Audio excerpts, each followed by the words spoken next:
Bem-vindos ao CoffeeCast 4.0, nosso espaço para conversas reais com café, sinceridade e leveza.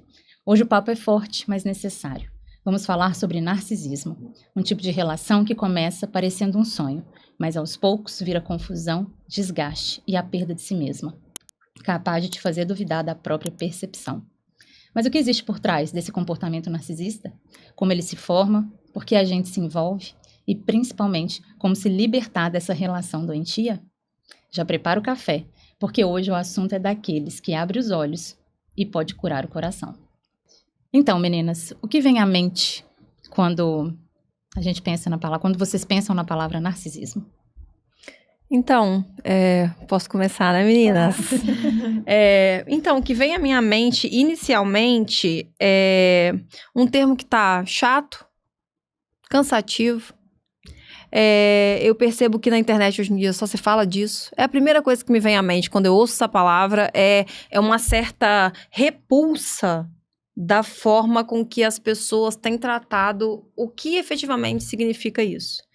Se tornou uma moda cansativa, uma moda irresponsável, sobretudo quando a gente fala de um transtorno que é tão grave e tão preocupante. Só quem convive efetivamente com uma pessoa que tem transtorno de personalidade narcisista sabe o que é isso. Então, quando eu ouço essa palavra, o que me vem à mente inicialmente é a preocupação em como as pessoas têm levado esse tema e, sobretudo, uma vontade muito grande de não só a cada vez mais esclarecer para mim mesmo o que significa isso, mas de ajudar a conscientizar outras pessoas do que realmente significa. Se a gente parar para pensar que hoje, no mundo, a gente tem aí um percentual de 1% de pessoas com transtorno de personalidade narcisista, e que hoje na internet parece que todo mundo tem, alguma coisa está errada. Então, eu acho que a gente trazer esse tema, nesse momento, para falar sobre isso, é de extrema importância e é o que a gente vai buscar fazer aqui. Né, meninas? Sim, isso aí. Para mim, é aquela sensação de andar em círculos, né? Quando você está numa relação com alguém que é narcisista. Tanto uma relação amorosa, quanto uma relação familiar, né? Ou de amizade. Você fala, explica, você se desgasta e nada muda, porque não adianta. Para mim, eu acho que a sensação é essa. Eu vejo como uma espécie de prisão para quem é vítima de uma pessoa narcisista. E aqui a gente está falando da patologia, né? Porque é uma patologia e ela precisa ser colocada como uma patologia, como a Dai disse, porque na internet a gente vê a todo momento que narcisismo é isso, que o narcisista é aquilo, e o que a gente vai falar aqui é de uma patologia, né? E acho que isso é o primeiro ponto. E se tratando de patologia, a vítima de um narcisista é uma espécie de prisioneiro. Eu vejo muito como uma prisão, que não é fácil de se libertar, né? A gente pode dizer que é aquela prisão de portas abertas. Aos poucos a gente vai se perdendo, se anulando, e a gente assume a gente assume uma personalidade de inferioridade, de incapacidade, de incompetência. Sim, tem muito a ver com a ilusão, né? A gente vive ali no vínculo narcisista, a gente efetivamente vive uma ilusão em que a gente acha que é amor, só que a gente confunde a intensidade daquele vínculo com amor e na verdade não é isso. É um controle, é uma tentativa de controle. No começo Sim. parece amor. Uhum. Sim, quando a gente fala de relacionamento de casal. De casal. Sim, exatamente. Mas é muito para além disso. Muito para além disso. Pode ser irmão, pode ser pai, pode ser um amigo. Sim. Vamos começar a entender. Será que o narcisista, ele nasce ou ele se torna narcisista? O que tem por trás disso aí? Bom, a gente tem falado muito da infância e eu acredito muito que tem a ver com a criação dessa criança na infância. O que ela passou, o que teve de falta para ela se tornar um adulto narcisista. Acho que você vai poder falar melhor do que eu sobre isso. Sim, certamente passa por uma defesa emocional. Ele precisa ser... Ele não, nessa infância, ele não foi amado por quem ele era, respeitado nos seus erros, nos seus desafios, amado, visto, valorizado. Então, ele passa a ser amado, ele sente esse amor por quem ele aparenta ser. Né? Então, essa dor, essa arrogância por trás do narcisista, né,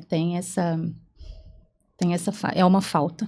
E aí é interessante a gente falar que ele vai procurar justamente uma pessoa que é o que ele talvez gostaria de ser, ou que ele acredita que ele é, para ser vítima dele, né? Ele não vai procurar uma pessoa que é apagada, uma pessoa que é irrelevante. Ele vai procurar uma pessoa que brilha, que tem luz, que é boa, Eu que é quero... amada por outras pessoas. Sim, eu quero trazer aqui, não só por ser minha área de transição, mas pela importância que eu dou à fase da primeira infância, a importância que eu dou a esse vínculo, né, familiar, a esse vínculo de cuidado com as crianças desde sempre, e trazer de fato, não só para mim como mãe, né, diretamente, trazer para mim essa responsabilidade, mas também de chamar os pais a essa responsabilidade de saber o quanto é importante para a vida de uma criança esse cuidado com os primeiros anos de vida, sobretudo até os 7 anos de idade. A Flavinha, como psicóloga, sabe isso, eu, como estudante de psicanálise, também tenho visto muito isso. É claro que em relação ao narcisismo, a gente foca muito nessa questão relativa a as fases de desenvolvimento iniciais serem bem desenvolvidas e com o vínculo que aquela criança precisa. A gente sabe que, infelizmente, isso não é fácil, como a Flavinha disse no episódio sobre relação saudável, pais que tiveram uma criação delicada, com dificuldades, com dores, Faltas. famílias que vêm ali de todo um contexto. Eu vou dizer para vocês, meninas, que eu resolvi de fato quebrar um padrão na educação da minha filha. E eu tenho muito orgulho de dizer isso. Com Eu tenho certeza. plena convicção de que ela tem, sim, muitas dores que serão tratadas em terapia, mas eu me orgulho muito do padrão que eu quebrei, em todos os aspectos, em relação à educação dela, de buscar algo melhor. Então, nesse momento de falar sobre um transtorno tão pesado quanto é o transtorno de personalidade narcisista, trazer aos pais essa consciência, pais, cuidadores, tios, pessoas que estão próximas daquela criança, porque às vezes não é só o pai. E principalmente hoje em dia, porque a gente tem visto absurdos, escolas, educadores, sobre creches, que ficam com essas crianças como se elas fossem uma linha de produção e tratam elas de qualquer forma. A gente sabe que tem mães aqui, nós somos mulheres, a gente sabe que a gente tem falado de feminilidade, de maternidade. A gente sabe que tem mães que com 3 meses, com 4 meses, colocam o filho na creche em período integral. E essa creche, ela colabora com esse desenvolvimento dessa personalidade. Sem dúvida. Qual é a responsabilidade dos profissionais de educação para cuidado com essas crianças? Né?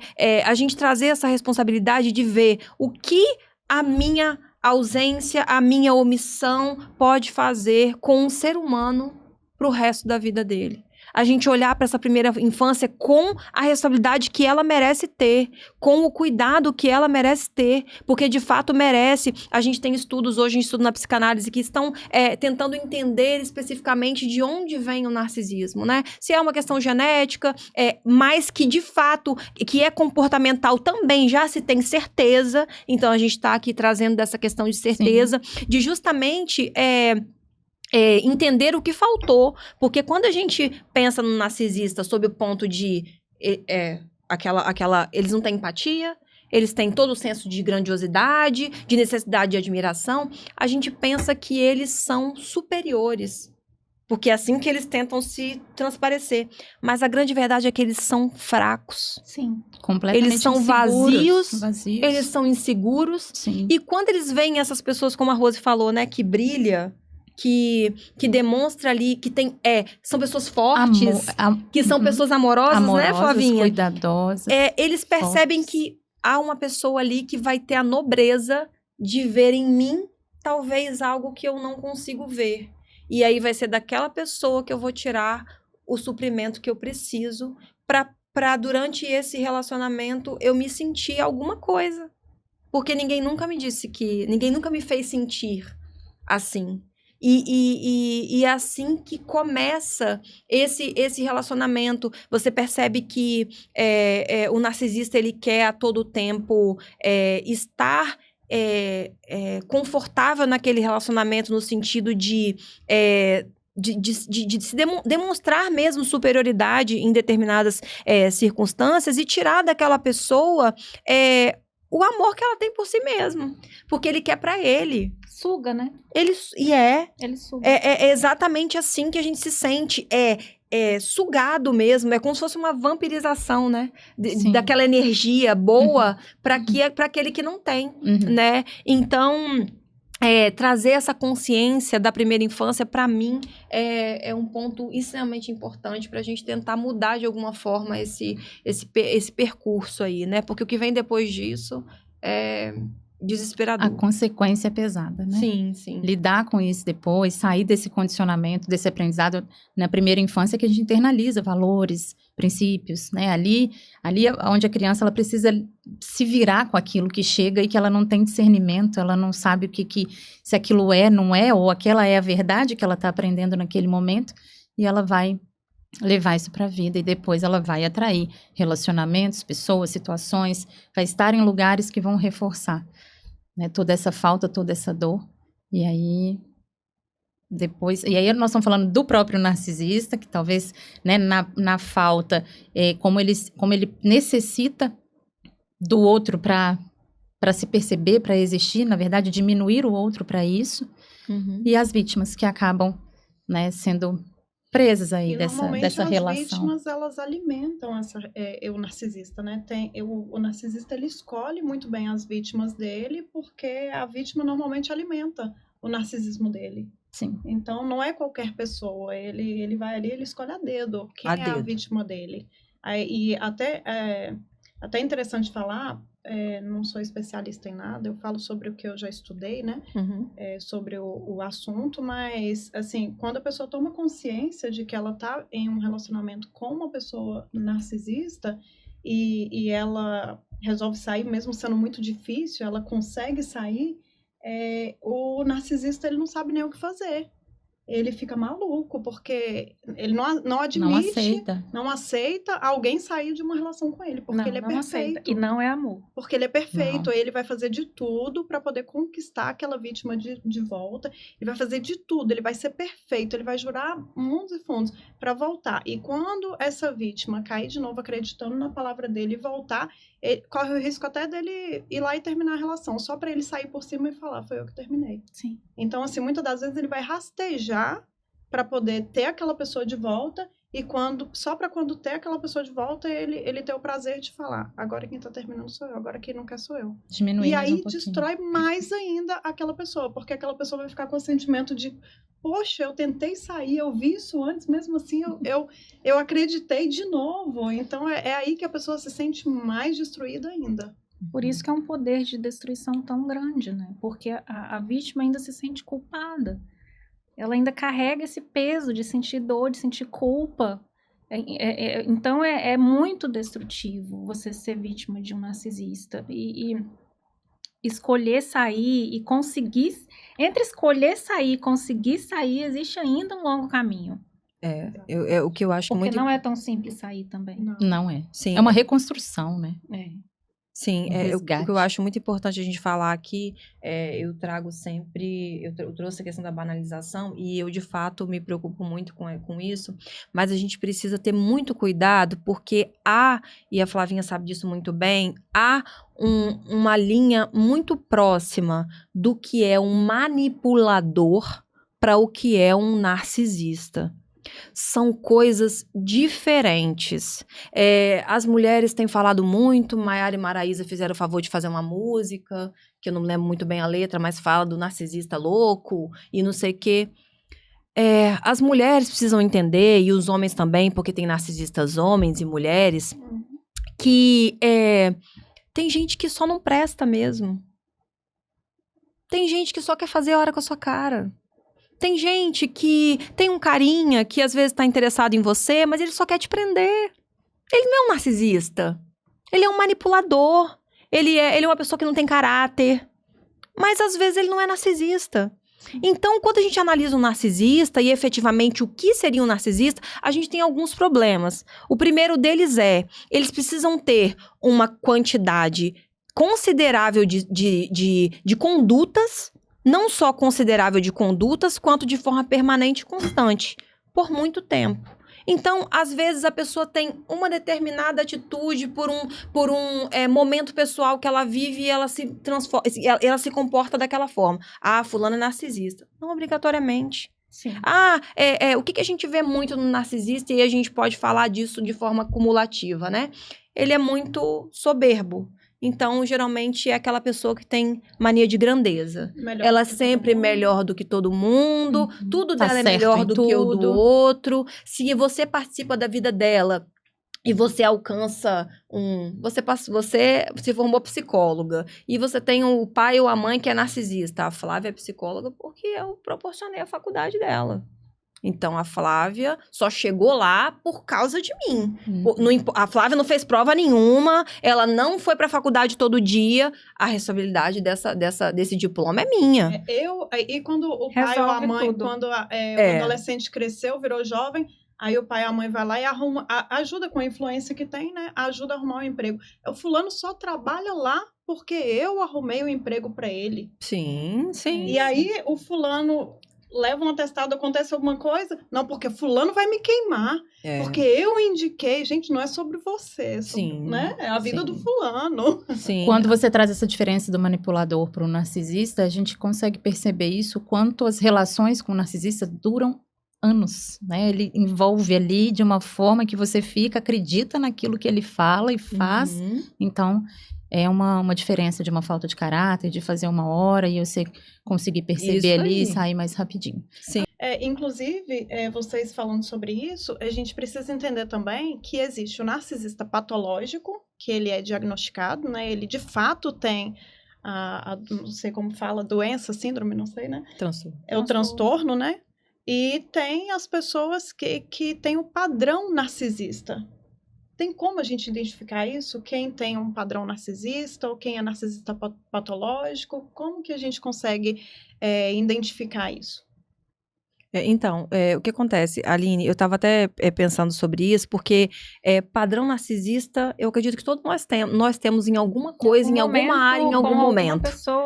Quando a gente quer as coisas do nosso jeito, ou quando, claro, de forma respeitosa, a gente entende quais são os nossos valores, e aí a gente, nós reconhecemos quem nós somos, os nossos valores, mas não pisamos em cima de ninguém para isso. Só que aí, quando a gente fala do transtorno, né, de personalidade, a gente precisa de uma infinidade de condutas, de comportamentos que são em conjunto e de forma constante para que a gente diga, sim, essa pessoa é um narcisista. Só que qual que é o grande problema do narcisista, e a Flavinha pode falar sobre isso em terapia, de todos os clientes, dos pacientes que ela já atendeu, eu acredito que poucos devam ser narcisistas, porque pela mania de grandeza, pela grandiosidade que eles sempre querem demonstrar, o problema tá sempre no outro. Ele nunca vai Ele não precisar faz de terapia. O problema nunca é ele. Eu, como psicanalista, poucas vezes vou ver no meu escritório, no meu consultório, um narcisista. A Flavinha pode falar quantos A não ser aqueles que perderam pessoas importantes, por exemplo, aí já chega no consultório falando assim, não, eu na verdade eu não tenho problema nenhum, não, eu vim aqui porque a minha esposa me obrigou, tipo, minha esposa falou que se eu não viesse, ela iria me largar. Então você vê que, tipo assim, aí ele já chega falando que a esposa é ruim. Não é ele que é ruim, não. Entendeu? Ele tá ali pra tentar salvar a relação porque ele não aceita sair por baixo.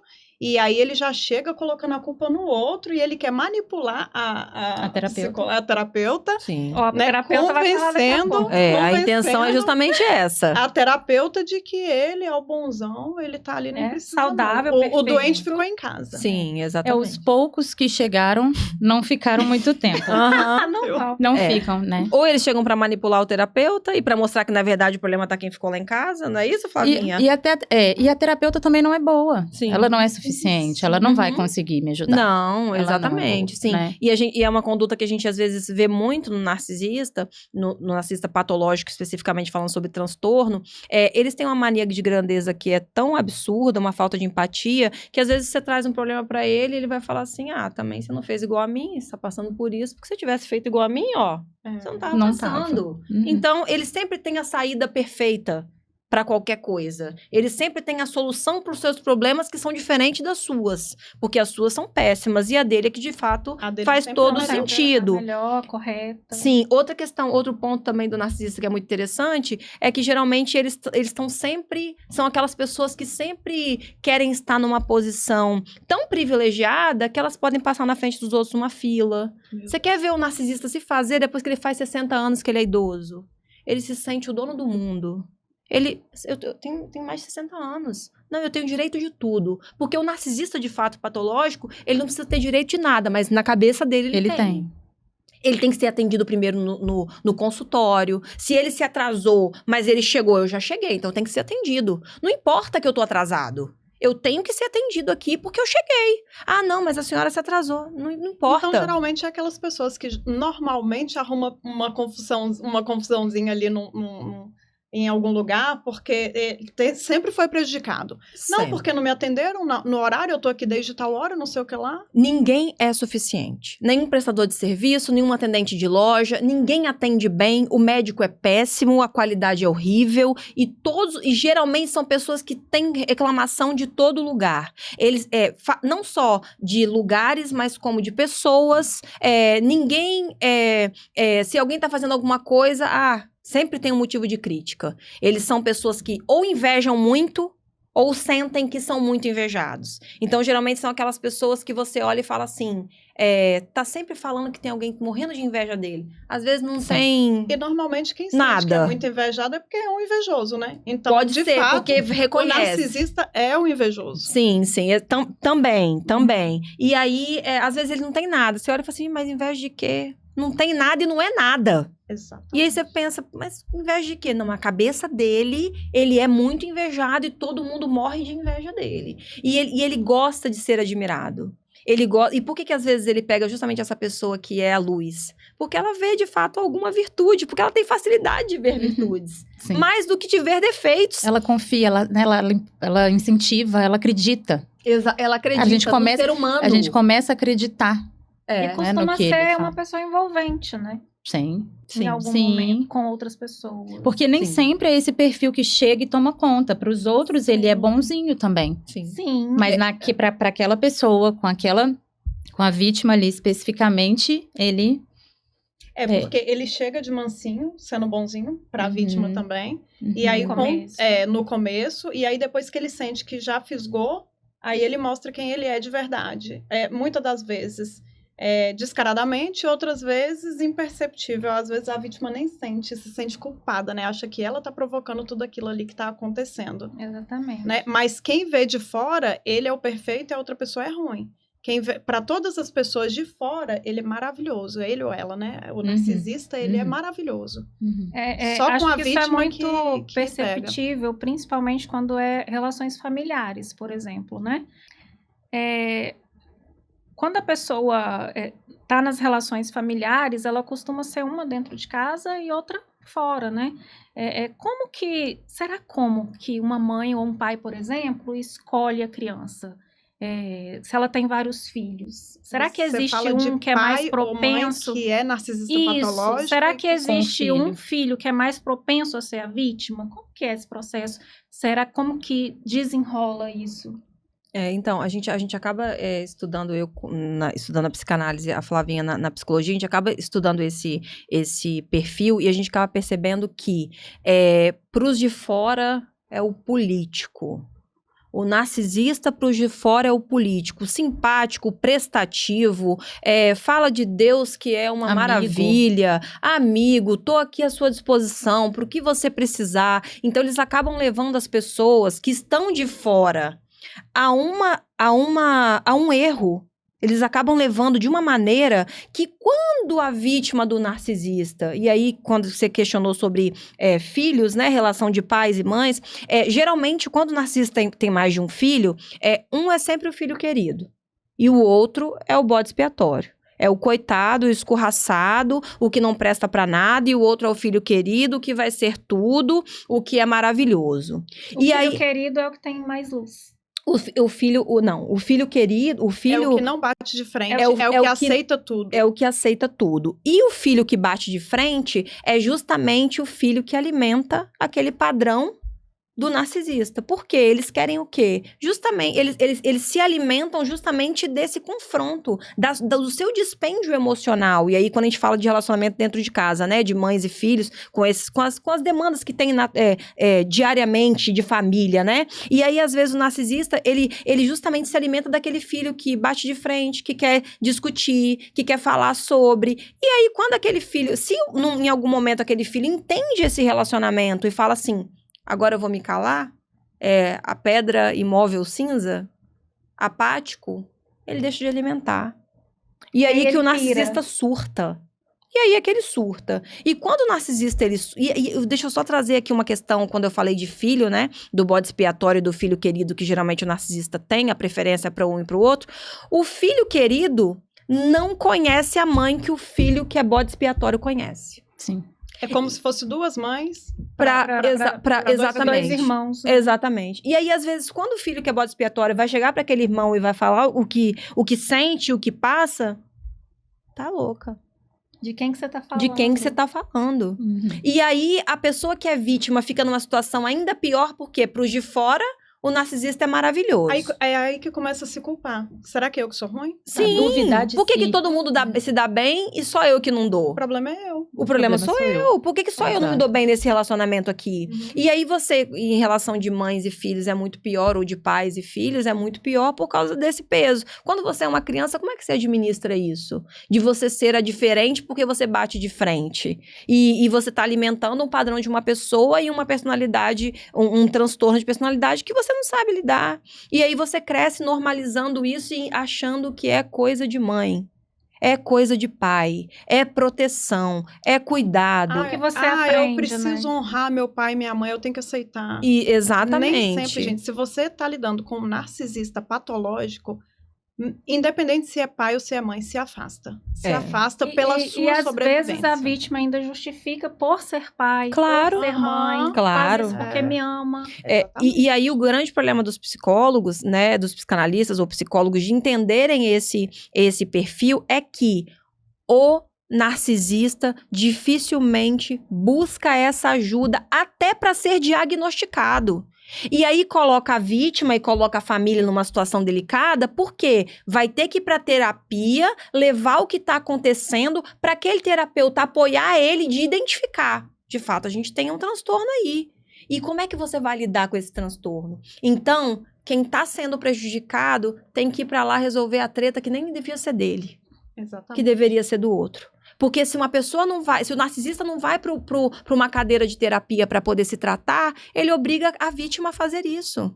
E a entender que vínculo é esse. E hoje é importante que a gente saiba que, na dúvida, se você se relaciona com o narcisista ou não, procure ajuda terapêutica.